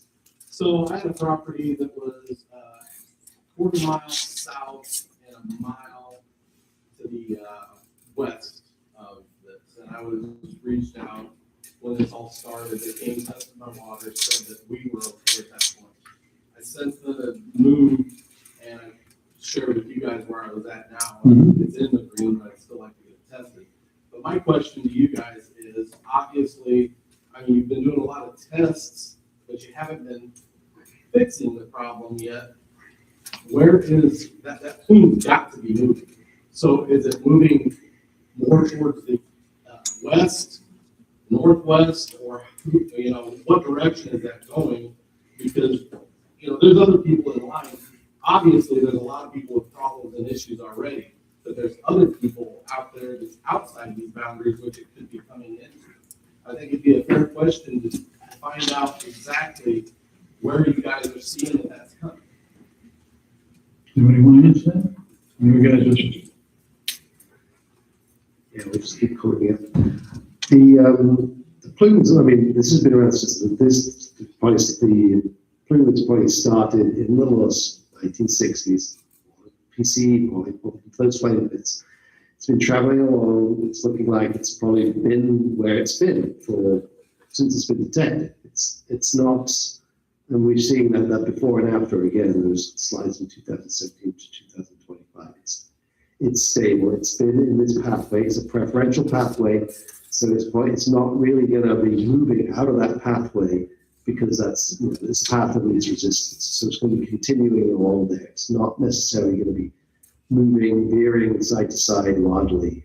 It's just not how these things work. They move, they set in place where they're going from their source area to their eventual receptors. They kind of stay in place unless there's like large scale, like industrial or agricultural well, like, large municipalities pulling some of these plumes in various different directions. And that's just, the data's not showing that currently. That helps. What does the dropout do with part of that going down? Could you show those ones? Yeah, but there's that one point where because the water table was dropped. Potentially, there could be a reason, no, I don't know off the top of my head, no, but there could be a groundwater divide there, and that's, it's sort of moving north, so. What's that? Could that help the rest of our wells, and if all of a sudden the groundwater comes up 30 feet, they could change everybody's well? The data hasn't shown that that's the case right now. It's staying that it's still in that kind of that area of Euclid Creek where it's where we're seeing those exceedances, and then we've seen that since we've been studying this. So maybe in another 10 years we can look at that, but let's hopefully move on to a remedy before that. Okay, so you I might need your answer. Okay. You commented, or somebody did earlier, that if you treated the source, then that should take care of things, and you don't have to worry about what's like farther north or downhill. But I'm thinking though, would that stop that what's left downhill from continuing to move and contaminate areas farther on to the north? You see what I'm saying? So even though there's not a feeder, because you got rid of the TCE, what's left that you haven't gotten rid of, wouldn't that just continue to travel? That is a complicated question. I did say that when you remove the source, it is common for the downgrading plume to respond favorably to that. So that is one of the scenarios we're going to look at as part of the feasibility study. Once you remove the source, it does hamper the ability for the plume to continue to migrate. So our expectation, if that is one of the strategies we take, is that it would prevent the plume from continuing to migrate if it is even migrating right now. So, but what we need to do is look at the various strategies, including treating the entire plume at once versus selectively addressing portions of the area, and see what makes the most sense for the remedy. But we oftentimes look at source removal or source treatment as a critical part of remediation at this site and many other sites that we deal with. So, does that help? How many sites are you guys currently dealing with right now yourself? That's a good question. If you talk about me personally, this is it. As an organization, there's probably a bunch. I couldn't speak to that number. If anybody back there has an answer. How many sites like this are we currently working?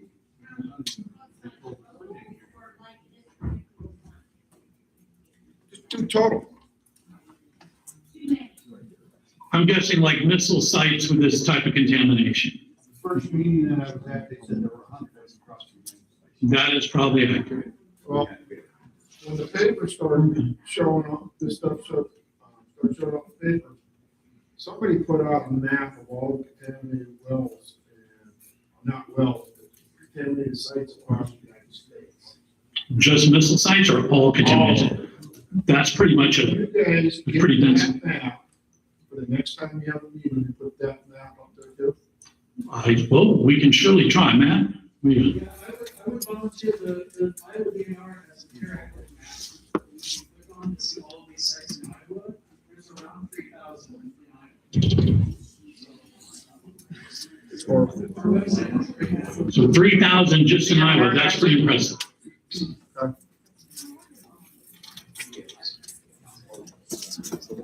All right. There is also apparently a floods website, a federal Army Corps of Engineer floods program website with a outward facing map with all of our projects nationwide. So the information's out there. I do not know it, but that information's out there. Is there anything else? Yes, Jan. I just wanted to circle back to this system. Can you describe the parts of it? Sure. Yeah, like that one's kind of shiny. I am not the water expert. Neither am I. Well, yeah, and obviously the system is designed for residential use. we get it through, so Culligan installs systems, but we get our carbon vessels through Pelican. I think they actually recently changed their company name, but we get a slightly different carbon vessel than what Culligan provides, just based on experience, that it's more effective. But if you can see, I'm trying to follow it from the influence. Oh, you got one, yeah. This is my system. The water comes out the ground here, goes to the meter, comes up, goes to the first filter, comes around, goes to tank 1, tank 2, comes back around, hits the PEX, comes up and over, goes to the water side. What's the first filter? That's just good. Is it sediment? Sediment, and what's the first silver tank? So we just have a sediment filter and 2 carbons. Yep. Yes. When this one goes bad, they move this one over and put it in place. So in my research, and also someone here also told me that you should by rights have a lever that you switch every 3 days to change the movement of the flow of water through the carbon, because if not, then you're not really doing much good. Does that make sense? I really never heard of that. Are you talking about bypass mode or? Jackson, are you here switching- still? Yeah. Were you sleeping? Wake up!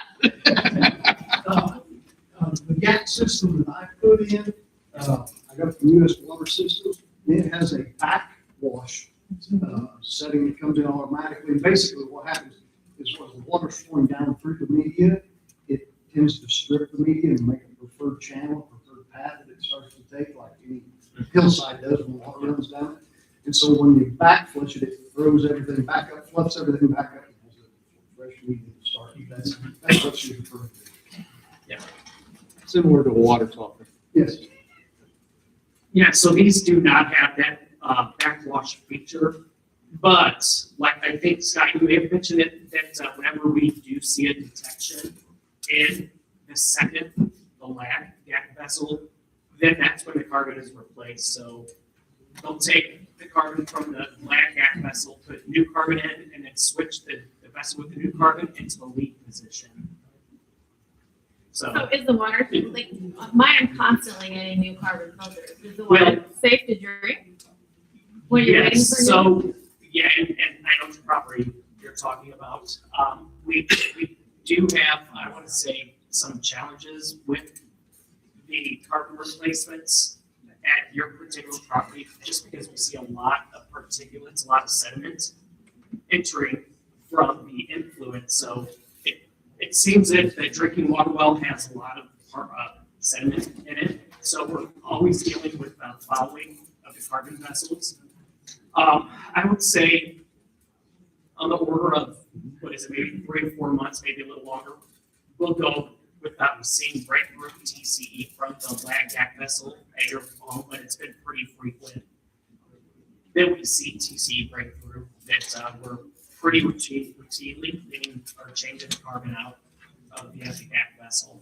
So in large parts because we see a lot of sediment following the sediment filter and then getting into the carbon. And it creates a lot of channeling, a lot of sedimentation buildup, and then you don't get that surface area for the TCE to be treated by the carbon. Again, I think this is one of the less common situations that we're seeing where we've got a lot of carbon or TCE breakthrough because of the sediment buildup. I have a weird question. Yeah. When my system, I have a water softener system. When it backwashes, it dumps into my well, or I'm sorry, not into my well, into my septic. I don't know if I'm contaminated, but if I was, would my well then be contaminated? And where the gentleman who sucks my well every 2 years and he spreads it, right? His septic, thank you so much for that question. So you guys were on with me, but I appreciate that. So when it goes into the septic and my septic man comes and he goes and spreads it on his field, does he need to be aware that there's a possibility of TCE? Because essentially, if I don't know and I'm just flushing, So you've got a treatment system, is that what you said? I have a minor treatment system because when I developed cancer, we were thinking it was related to the nitrates. Okay, so you're the one that lives about 6 miles away? Yeah. Okay, yeah, I mean, I guess I couldn't tell you that you don't have any data for your drinking water well. I mean, if it's potentially impacted, then there's that possibility that the water that's being discharged or that your guys take into Yeah. could be, but then, we've got the volatilization factor. When it off It's pretty gases. quick. It's really quick, so, Okay. I can't tell you how long it takes for the TC to volatilize by the time it gets into the field, and then that act of discharging it also volatilizes it, so. Okay. Yeah, I mean, if you get your well tested, let Scott know. Yeah, absolutely. All right, I think that's about all we can do tonight before they're gonna kick us out of here. Our commander would like to say one quick. Hey, very quickly, right, so the night can pick me up. Hey, there's a reason that we have uniformed military officers that attend these events that are leadership, right? I am specialized in seeking out exceptions to policy, right? Finding out where the limits are, and I've talked with my lawyer, and I don't mind making him mad, right? Because I like to push the limits. I like I'm trained in quick decision making, right? Which is obviously not what Scott described. Okay, so I want to say there is a human in the loop making decisions to the best of our legal ability, right? And sometimes we're comfortable leaning into, hey, this isn't a gray area, let's see what we can do to get to action. Okay, and so we are in those spaces. I don't like that Lee said that commanders, are really super restricted in this area. I hate it. But I'm gonna tell you, there's decisions that you may not see, right? We're pushing against those boundaries. We're trying to get to action. I have a bias for action as a military officer, right? And so it pains me to sit here and talk about timelines that we do have constraints, we do have to follow law, but where we can seek exceptions and where we can bump into the gray areas, we are trying to do that. So anyways, thank you guys, thanks for the passion, thanks for the honesty, have a good night.